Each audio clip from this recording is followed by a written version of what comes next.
Imagine que você é um executivo poderoso dirigindo um luxuoso Lincoln Navigator pela rodovia Dutra tarde da noite sob uma chuva persistente. Você está em um terno sob medida cuidando da sua vida quando luzes azuis e vermelhas explodem no seu retrovisor. 2 policiais locais, transbordando hostilidade, param você sem motivo nenhum. Eles debocham do seu sucesso, assumem que seu carro é roubado e riem na sua cara quando você os avisa que estão cometendo um erro terrível. Imagine a humilhação. Enquanto eles ignoram sua identificação federal, chamam-na de falsa e submetem você a uma revista íntima degradante em uma delegacia imunda. Eles jogam você em uma cela de concreto com um macacão laranja apertado, fazendo piadas sobre enviar um pombo-correio para o presidente por você.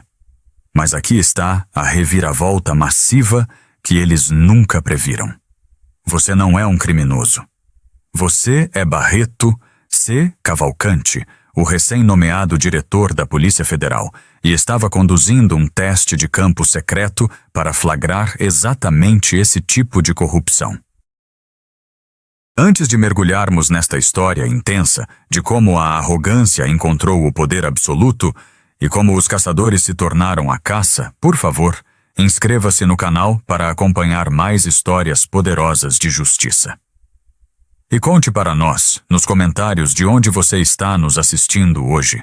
Junte-se a nós para ver o momento em que o diretor Barreto convoca um comboio federal para desmantelar todo um departamento de polícia corrupto.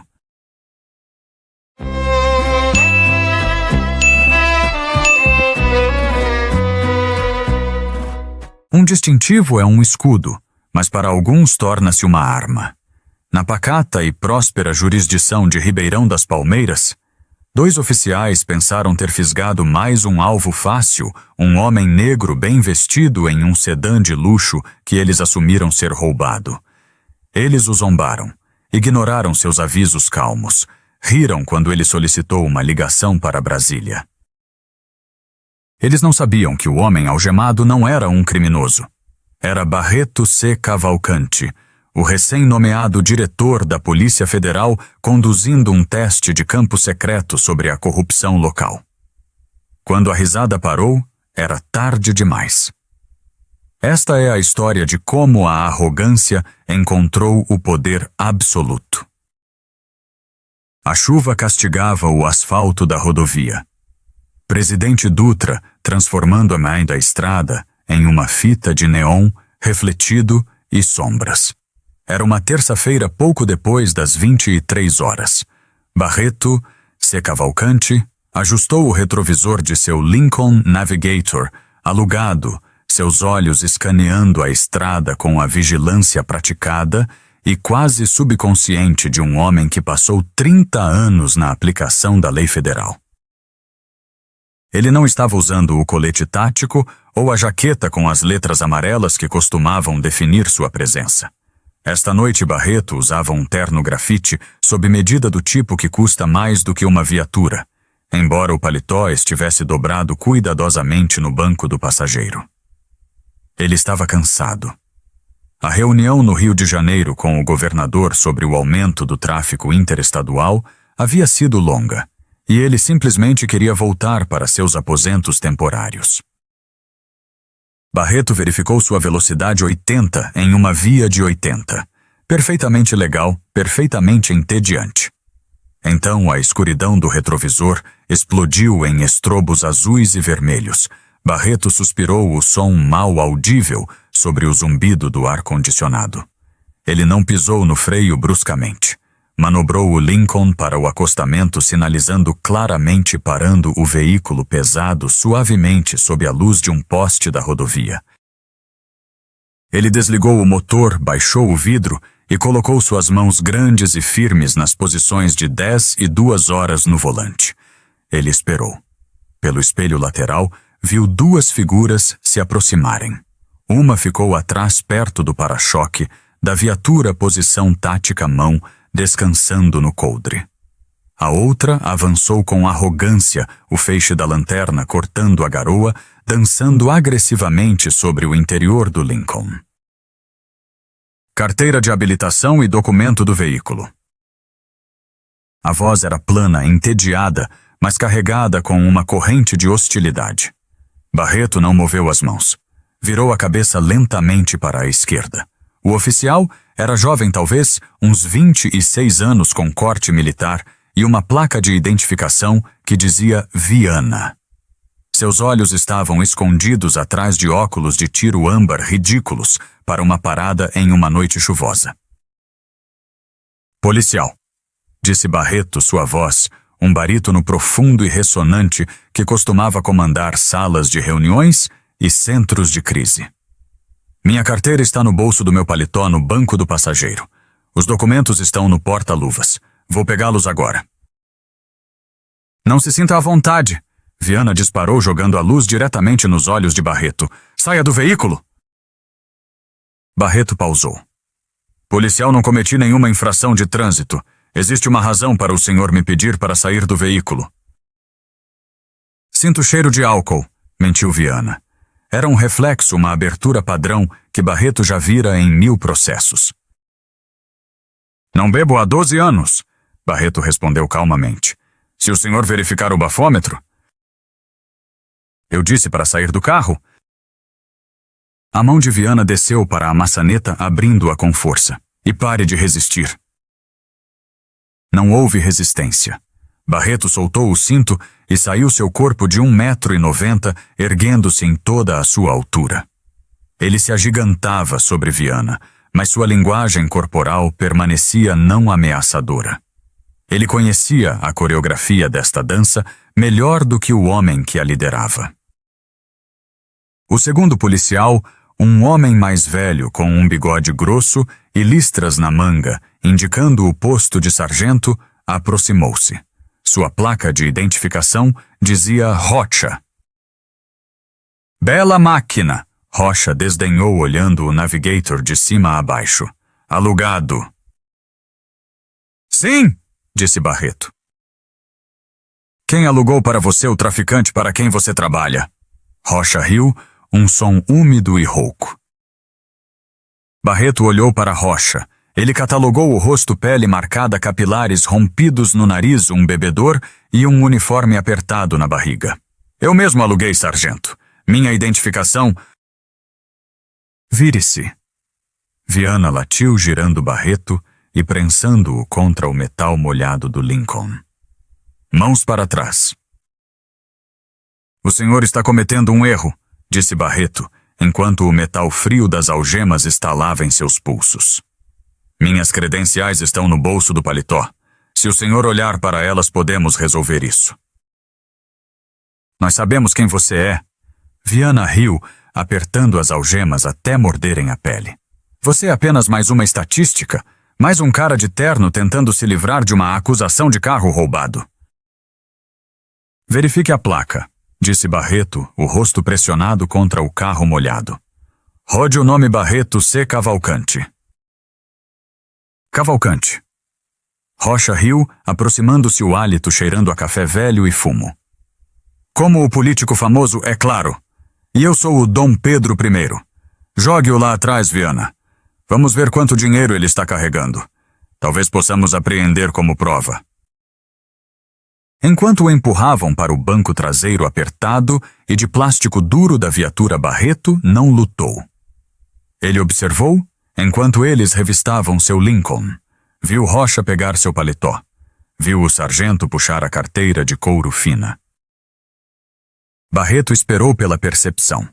Esperou que Rocha abrisse a aba do distintivo para ver o escudo dourado da Polícia Federal, para ver o cartão que o identificava como diretor autoridade máxima, um homem que se reportava diretamente ao ministro da Justiça.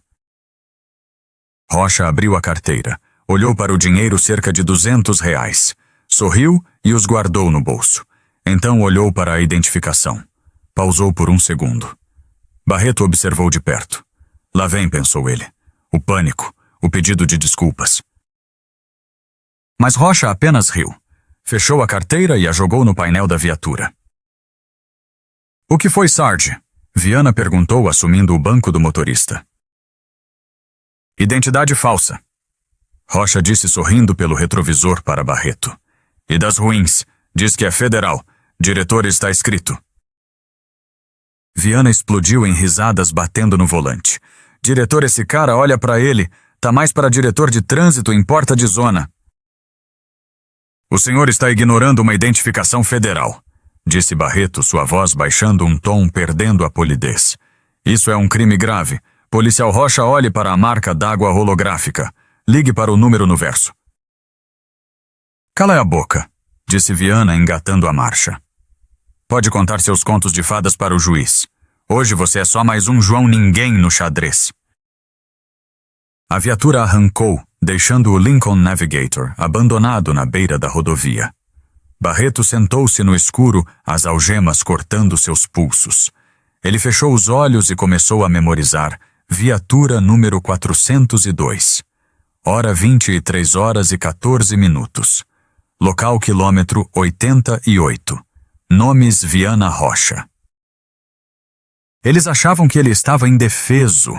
Não faziam ideia de que tinham acabado de prender o homem que assinava os contra-cheques dos agentes que investigavam departamentos de polícia exatamente por esse tipo de comportamento. A delegacia de Ribeirão das Palmeiras era uma relíquia dos anos 70, cheirando a cera de chão e miséria. As luzes fluorescentes zumbiam com um piscar que causava dor de cabeça, enquanto Viana e Rocha marchavam com Barreto pela entrada dos fundos. Não o levaram para uma sala de depoimento privada. O desfilaram pelo salão principal. Olha o que a gente pegou. Viana anunciou para todos. Outros 3 policiais levantaram os olhos da papelada. Ele diz que é o diretor da Federal.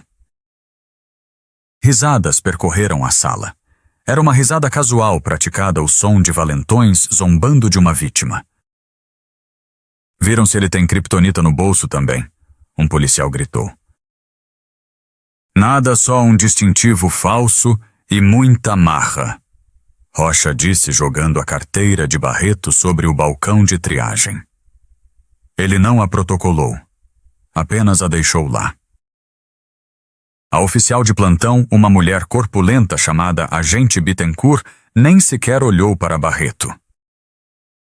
Nome Barreto C. Cavalcante, disse Barreto claramente. Exijo minha ligação imediata. Preciso entrar em contato com o Ministério da Justiça. Bittencourt mascou seu chiclete ruidosamente. Olhou para Rocha. Tá bêbado. Recusou o bafômetro. Viana disse instantaneamente. Outra mentira. Nem sequer tinham oferecido. Coloque como recusa. Bittencourt digitou lentamente. Nome João Ninguém.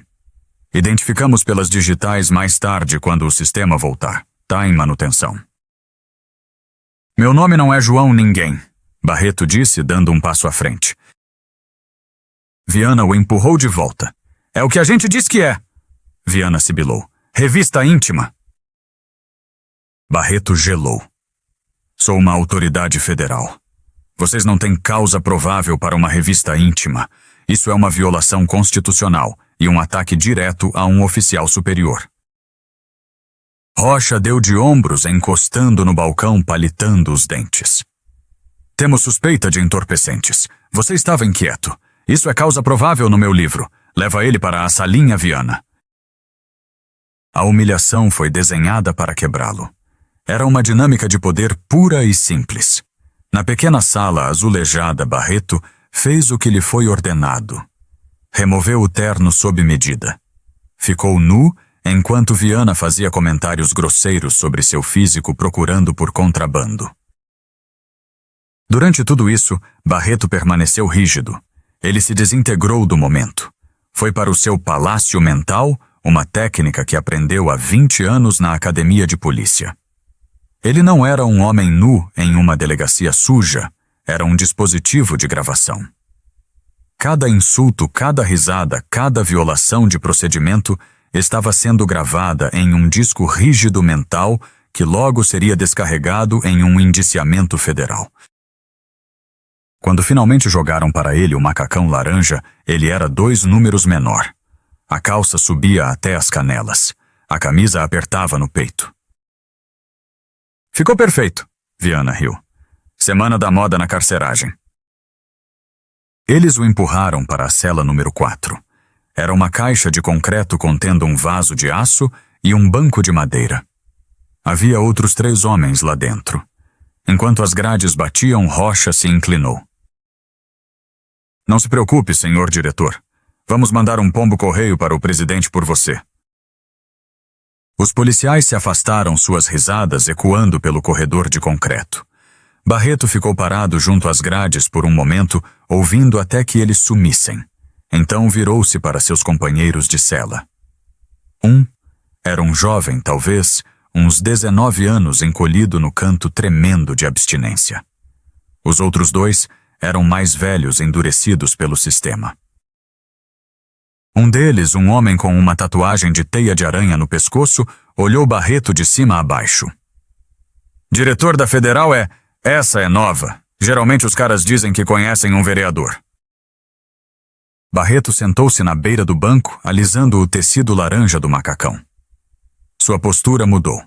A rigidez deixou seus ombros. Ele olhou o homem tatuado nos olhos, não com medo, mas com uma intensidade que fez o outro piscar.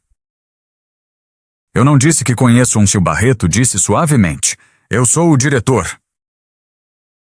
Então, o que você está fazendo aqui com a gente? Pesquisa. Barreto mentiu, embora estivesse se tornando a verdade. E você está aqui por quê? Andando enquanto sou pobre, o homem cuspiu. Rocha plantou um papelote em mim. A mesma história de sempre.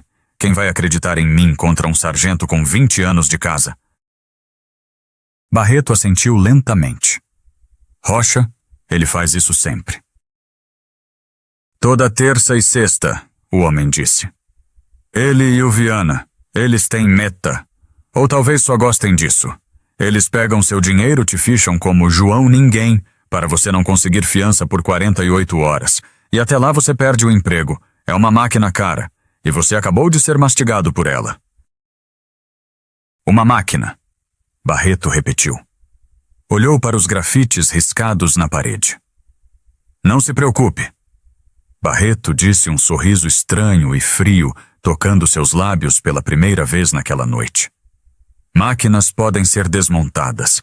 Às vezes você só precisa de uma chave inglesa grande o suficiente.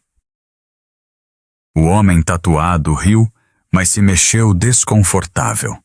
Havia algo naquele cara novo.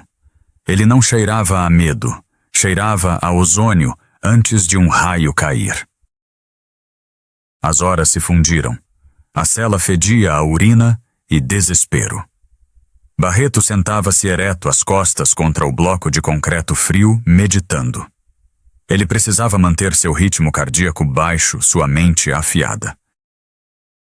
Às 3 horas da manhã, o turno mudou. Barreto aproximou-se das grades quando um novo policial passou.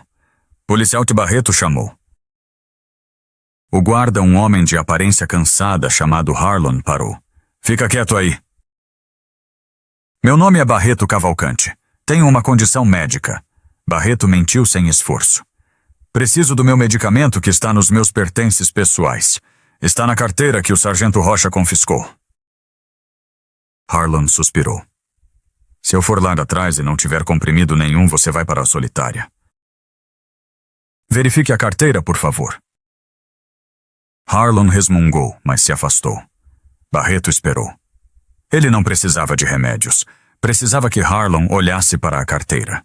Rocha e Viana eram arrogantes. Provavelmente ainda não tinham destruído a identidade planejando guardá-la como troféu ou jogá-la no lixo ao final do turno. 10 minutos se passaram. Harlan voltou. Ele não caminhava mais com o passo lento de um guarda cansado. Ele vinha rápido. Seu rosto estava pálido. Ele segurava o cartão de plástico na mão como se fosse radioativo.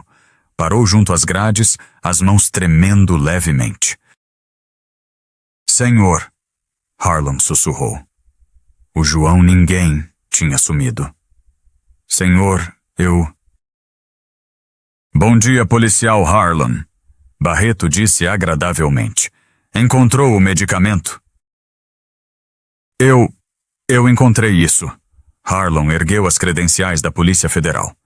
Isso é real. O selo holográfico é a nova série 4.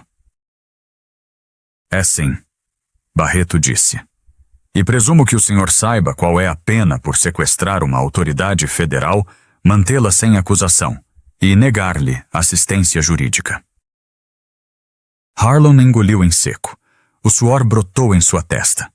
Eu não sabia. Eu acabei de entrar no turno. Não fui eu que te fichei.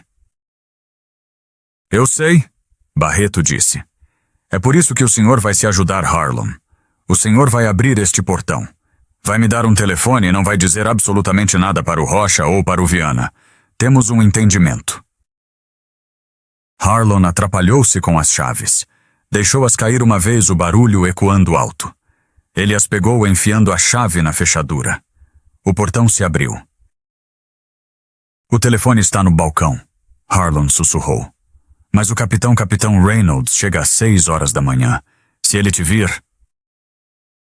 Se ele me vir, eu quero que ele me veja, Barreto disse saindo da cela. Ele se agigantava sobre Harlan. Mas ainda não. Tranque o portão. O quê?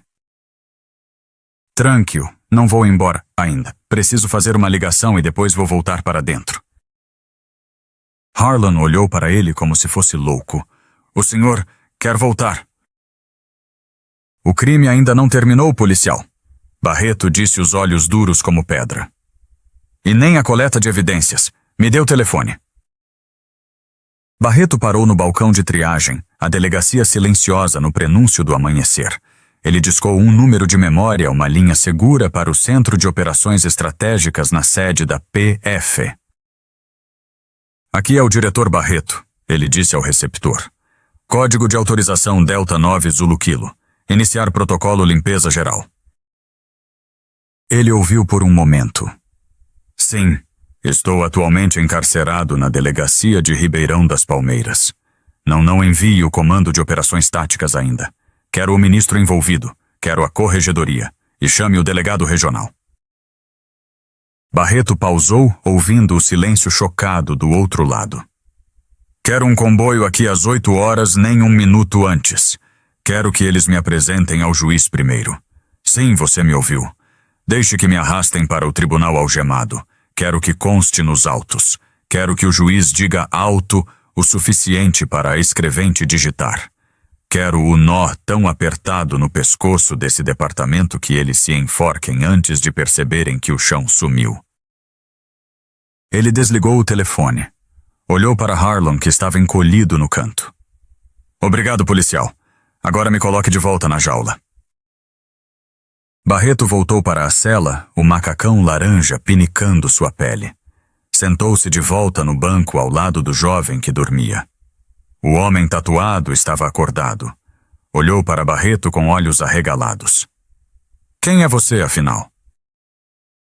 Barreto fechou os olhos, encostando a cabeça na parede.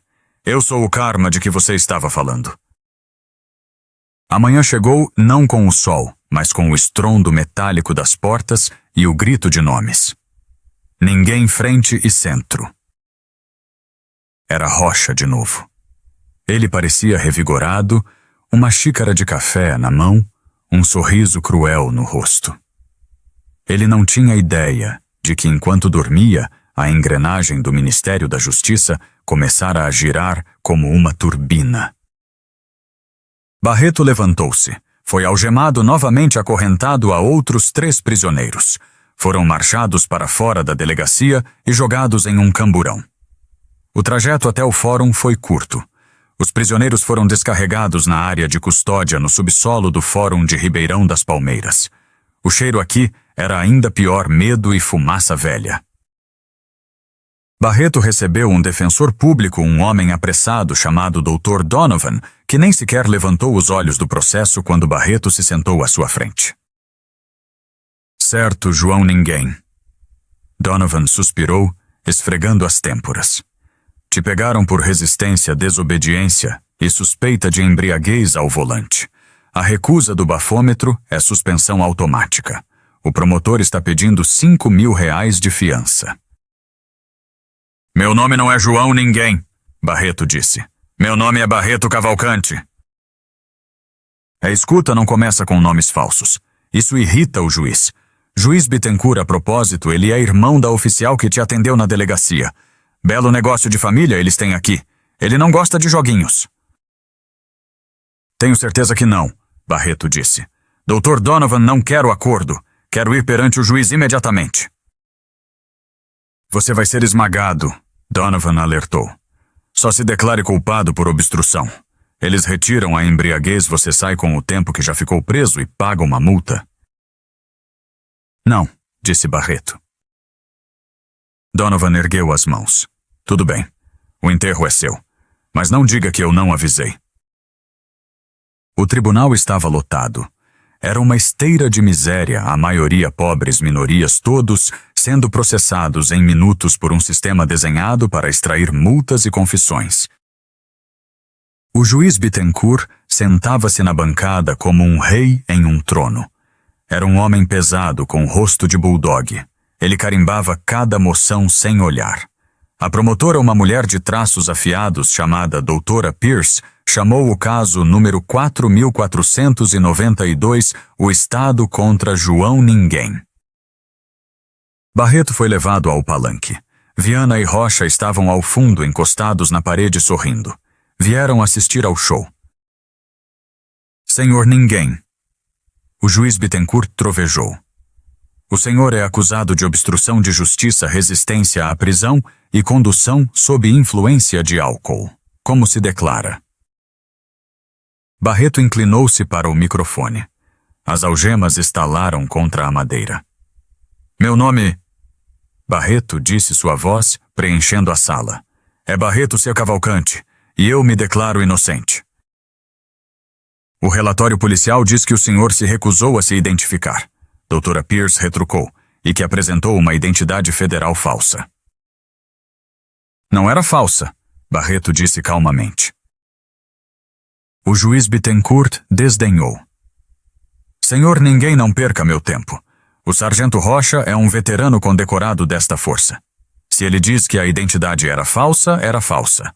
Estipulo a fiança em R$ 10.000 e o declaro em desacato por esta farsa.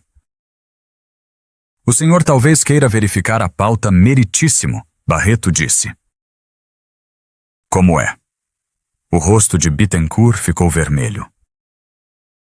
Eu disse para verificar a pauta, ou talvez olhar pela janela. Naquele exato momento, um tremor baixo começou a vibrar pelas tábuas do chão do antigo fórum. Não era um trovão. Era o som de motores pesados, muitos deles. Rocha franziu a testa e virou-se para olhar pela janela ao fundo da sala. Seu sorriso sumiu. O que é aquilo? Alguém sussurrou. As portas ao fundo do tribunal escancararam-se. Não era um oficial de justiça. 6 homens em traje tático completo com Polícia Federal, estampado em amarelo brilhante no peito, inundaram a sala. Eles se espalharam com precisão militar, armas em punho. Atrás deles caminhava uma mulher em um terno azul marinho impecável. Era a delegada regional Valéria Caim. O tribunal ficou em silêncio mortal. O juiz Bittencourt congelou com o martelo a meio caminho. Qual o significado disso? Bittencourt gritou, embora sua voz tenha tremido. Este é o meu tribunal. Oficial, solte-o agora, Caim disse. Eu não posso sem a ordem do juiz, o policial gaguejou. Isso não foi um pedido, Caim disse. E esse homem não é um réu. Ele é o diretor da Polícia Federal. O silêncio que se seguiu foi absoluto. Foi um vácuo que sugou todo o ar da sala. Rocha deixou sua xícara de café cair. Ela se estraçalhou o líquido marrom, empoçando no chão, mas ninguém olhou. Todos os olhos estavam no homem de macacão laranja. Barreto esperou enquanto o policial, com as mãos tremendo violentamente, abria as algemas. Barreto esfregou os pulsos. Virou-se lentamente para o fundo da sala, fixando os olhos em Rocha e Viana. Viana parecia que ia vomitar. Rocha estava pálido, com a boca abrindo e fechando como um peixe. Barreto voltou-se para o juiz. Juiz Bittencourt. Barreto disse: "O senhor mencionou que o sargento Rocha é um veterano condecorado. Receio que o período de condecorações dele acabou. E o seu está apenas começando." Barreto virou-se para a delegada Caim. "Isolem o prédio. Ninguém sai. Apreendam todos os registros. Prendam o oficial Viana, o sargento Rocha e o juiz Bittencourt." "Sob quais acusações?" Bittencourt gritou, levantando-se. "Atos previstos na lei de organização criminosa", Barreto disse calmamente. "Conspiração para privação de direitos civis, sequestro e fraude. Estamos monitorando as irregularidades financeiras desta comarca há 6 meses. Eu só vim testar o atendimento ao cliente." Barreto caminhou em direção à saída. Ao passar por Rocha, o sargento estava sendo prensado contra a parede por 2 agentes, as algemas estalando em seus pulsos. Barreto pausou. Inclinou-se perto do ouvido de Rocha. "Você estava certo, sargento", Barreto sussurrou. "Você mandou um pombo-correio para o presidente, mas a águia voltou." A sala de interrogatório na sede da PF no Rio era tudo o que a delegacia de Ribeirão não era. Era a prova de som com clima controlado e estéril. A mesa era de aço polido parafusada no chão. O sargento Rocha sentava-se na cadeira de metal. Ele não era mais o galo de briga da parada na rodovia. Seu bigode caía úmido de suor. Ele estava sentado ali sozinho há 2 horas. O silêncio era um instrumento calculado de tortura. Então a porta pesada abriu. Barreto C. Cavalcante entrou. Ele não estava mais de macacão laranja. Usava um terno azul marinho e uma gravata de seda. Na lapela, um pequeno broche com o brasão da PF. Barreto não se sentou.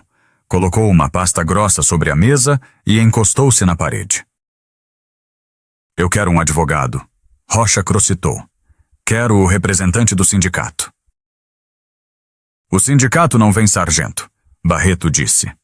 "O sindicato está sendo notificado com um mandado para os registros do fundo de pensão. Parece que houve depósitos incomuns que batem com os registros de apreensões das suas paradas de trânsito." A cabeça de Rocha virou bruscamente para Barreto. "Você me armou uma cilada. Isso é flagrante preparado." Barreto riu, um som seco e sem humor. Puxou uma foto, uma imagem granulada da própria câmera do painel da viatura de Rocha. "Flagrante preparado implica que eu te coagi a cometer um crime que você não cometeria de outra forma. Eu te obriguei a parar um veículo dentro do limite de velocidade. Eu te obriguei a mentir sobre cheiro de álcool. Eu te obriguei a roubar R$ 200 da minha carteira." "Eu não roubei."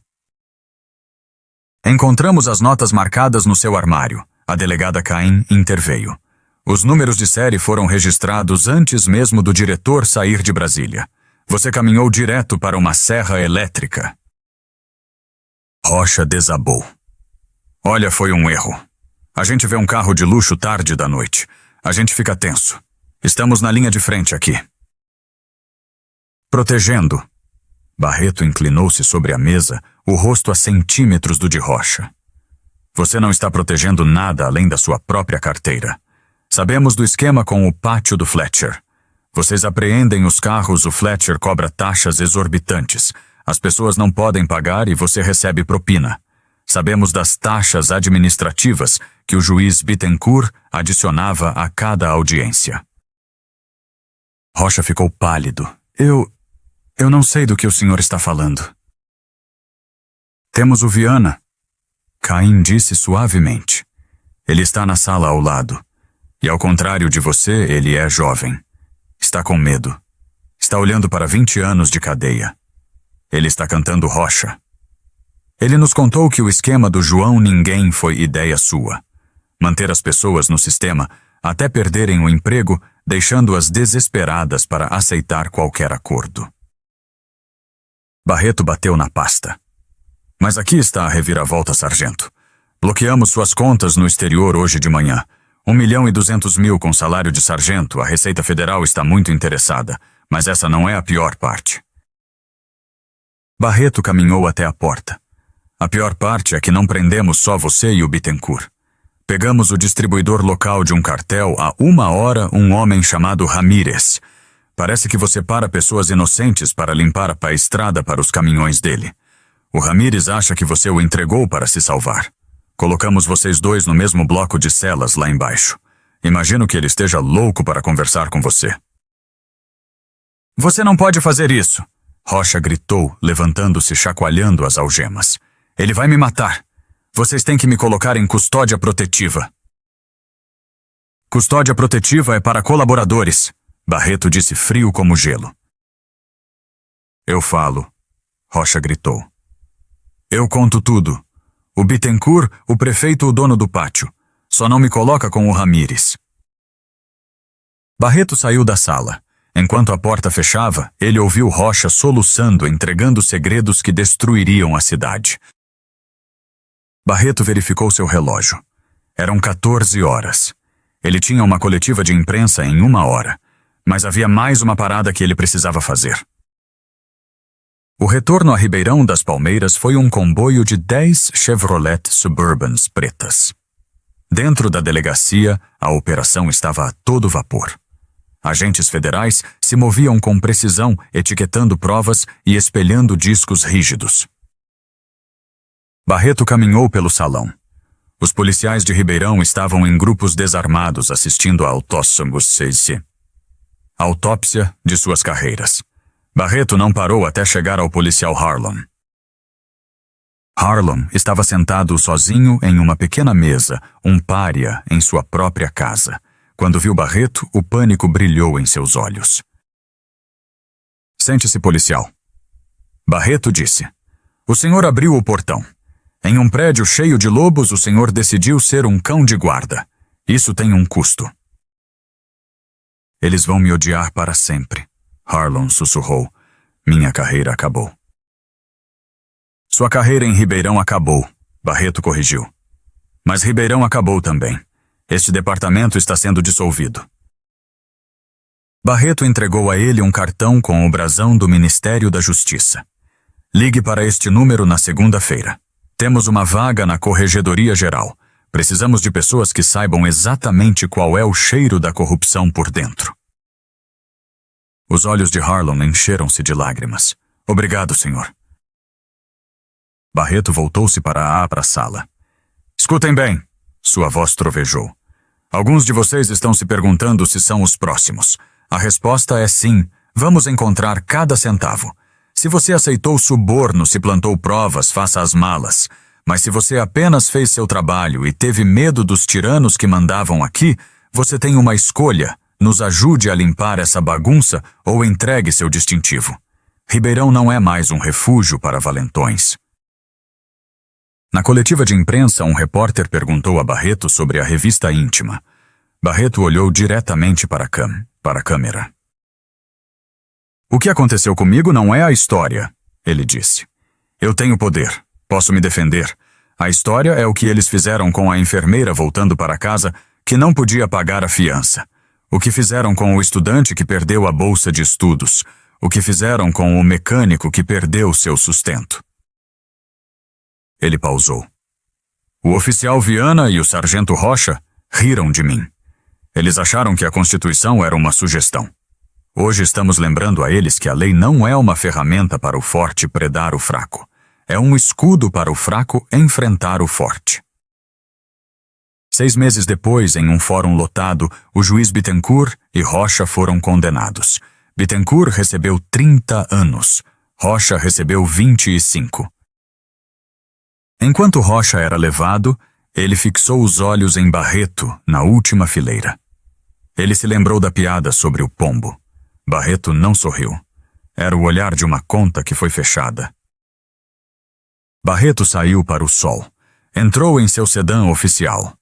Seu motorista, o agora agente estagiário Harlon, perguntou: Para onde agora, diretor? Barreto verificou uma notificação no celular sobre um delegado em uma cidade do interior apreendendo dinheiro de motoristas de outros estados. Interior da Bahia, Barreto disse. Sinto vontade de dirigir. Alugue um sedã, um bem comum e sem graça. Vou fazer a reserva, senhor. E Harlem, Barreto disse suavemente. Garanta que uma das lanternas traseiras esteja queimada. Só um pouquinho. Barreto Cavalcante não apenas sobreviveu àquela noite, ele transformou um momento de humilhação em uma marreta de justiça. Nunca julgue um livro pela capa. E nunca assuma que a pessoa de quem você está abusando não tem o poder de destruir você. Comentário final. Esta história é um lembrete poderoso de que a prestação de contas é a única cura para o veneno da corrupção. O sargento Rocha e o juiz Bittencourt passaram anos acreditando que eram intocáveis porque detinham as chaves da cadeia. Eles esqueceram que a lei pertence ao povo, não à pessoa que veste o uniforme. O teste de campo do diretor Barreto expôs uma verdade que muitas vezes esquecemos o verdadeiro poder. Não vem de um distintivo, mas da integridade por trás dele. Quando o sistema é usado para caçar os vulneráveis, ele deixa de ser um sistema de justiça, torna-se uma empresa criminosa. Que isso sirva de lição. A águia sempre encontra o caminho de casa, e a justiça, embora possa ser lenta, é inevitável.